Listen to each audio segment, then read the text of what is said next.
بسم الله الرحمن الرحيم. السلام عليكم ورحمة الله وبركاته.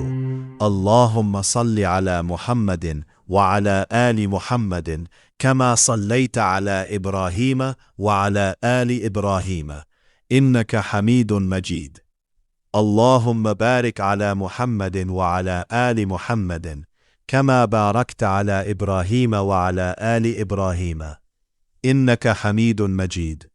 یہ قصہ ہے اس دور کا جب ایمان کی کشتی بھنور میں تھی اور حق کا سورج ڈوبنے کے قریب تھا۔ بات ہے نبی کریم صلی اللہ علیہ وسلم کے وصال کے فوراً بعد کی، جب امت پر فتنوں کا ایک پہاڑ ٹوٹ پڑا۔ ایک طرف زکوٰۃ سے انکار تو دوسری طرف جھوٹے نبوت کے دعویداروں نے سر اٹھایا۔ انہی میں سے ایک سب سے بڑا فتنہ تھا مسیلمہ کذاب کا، جس نے اپنی گمراہی میں ہزاروں کو مبتلا کر کے اسلام کے وجود کو للکارا۔ اس فتنے کو کچلنے کے لیے خلیفہ اول حضرت ابو بکر صدیق رضی اللہ عنہ نے لشکر بھیجا، جس کی قیادت تاریخ کے عظیم سپہ سالار حضرت خالد بن ولید رضی اللہ عنہ فرما رہے تھے۔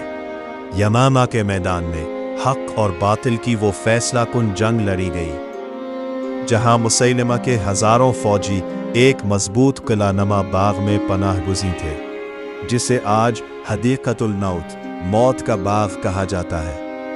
میدان جنگ میں جب مسلمانوں کے لیے قلعے کا دروازہ کھولنا ناممکن نظر آیا، تب منظر عام پر آئے حضرت البراء ابن مالک رضی اللہ عنہ، وہ عظیم صحابی جن کے بارے میں خود نبی اکرم صلی اللہ علیہ وسلم نے فرمایا تھا کہ اگر یہ اللہ پر قسم کھا لے تو اللہ ان کی قسم پوری کر دیتا ہے۔ حضرت البراء نے ساتھیوں سے کہا، مجھے ڈھال پر بٹھا کر دشمن کے قلعے کے اندر پھینک دو۔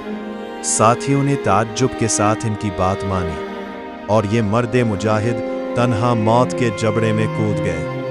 قلعے کے اندر سینکڑوں دشمنوں سے لڑتے ہوئے انہوں نے دروازہ کھولا، جس سے لشکر اسلام اندر داخل ہوا، اور مسیلمہ کذاب کا فتنہ ہمیشہ کے لیے ختم ہو گیا۔ بدن پر 80 سے زائد زخم کھائے، مگر جرت، ہمت اور ایمان کی ایسی تعریف رقم کی کہ آج بھی ان کا نام شہادت اور بہادری کی علامت ہے۔ یہ تھے وہ جان باز جنہوں نے اپنے لہو سے دین حق کی شمع جلائے رکھی اور ہمیں اسلام کی عظمت کا پیغام دیا۔